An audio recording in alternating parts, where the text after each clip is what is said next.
மனிதனை இறைவன் சோதிக்கக்கூடிய சோதனைகளில் மிக முக்கியமான அடிப்படை சோதனை பயத்தை கொண்டு ஒரு மனிதனை சோதிப்பது. நஷ்டம் ஏற்படும் போதோ, இழப்புகள் ஏற்படும் போதோ, தோல்விகள் ஏற்படும் போதோ முதலாவது அவனுடைய உள்ளத்தில் வருவது பயம். அந்த பயத்தை எதிர்கொள்ள முடியாமல் தான் அவன் பாவங்களை நோக்கி சென்று ஏதாவது ஒரு வழியில் தப்பிக்க வேண்டும் என்று முயன்று அவன் தன்னை நஷ்டத்தில் ஆட்படுத்திக் கொள்கிறான். மீண்டும் இறைத்தூதர் ஸல்லல்லாஹு அலைஹி வஸல்லம் சொன்னார்கள், ஷைத்தான் 3 வழிகளில் இறை நம்பிக்கை கொண்டவனை பயமுறுத்துவான். இறை மார்க்கத்தை ஏற்றுக்கொள்ளும் போது வந்து சொல்லுவான், தந்தையின் மார்க்கத்தை விட்டு முன்னோர்களின் வழியை விட்டு செல்கிறாய் என்று பயமுறுத்துவான். இறைவனுடைய வழியில் இறைவனை வணங்கக்கூடிய மக்கள் இருக்கக்கூடிய ஊரை நோக்கி ஹிஜ்ரத்தை மேற்கொள்ளும் போது வந்து சொல்லுவான், உன் ஊரை விட்டு செல்வத்தை விட்டு பிரிந்து செல்கிறாயா என்று பயமுறுத்துவான். 3வது இறை வழியில் போராடச் செல்லும் போது வந்து சொல்லுவான், இதில் உயிரிழப்புகள் ஏற்படும், உன் மனைவியை பிரியக்கூடிய நிலை ஏற்படும் என்று பயமுறுத்துவான்.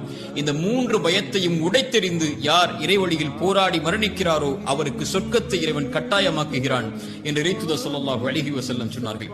சோதனைகளின் போது, கஷ்டங்களின் போது, இருள்களின் போது ஏற்படக்கூடிய பயம்தான் ஒரு மனிதனை நிலை தடுமாறச் செய்கிறது.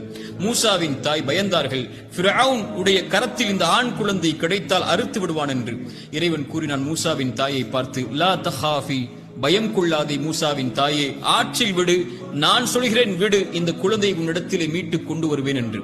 எந்த ஃபிரௌனுடைய கரத்தில் கிடைத்தால் அறுத்து விடுவான் என்று பயந்தார்களோ அதே ஃபிரௌனுடைய கரத்தாலேயே மூசாவின் தாய்க்கு அந்த குழந்தையை கொடுக்க செய்தான் இறைவன்.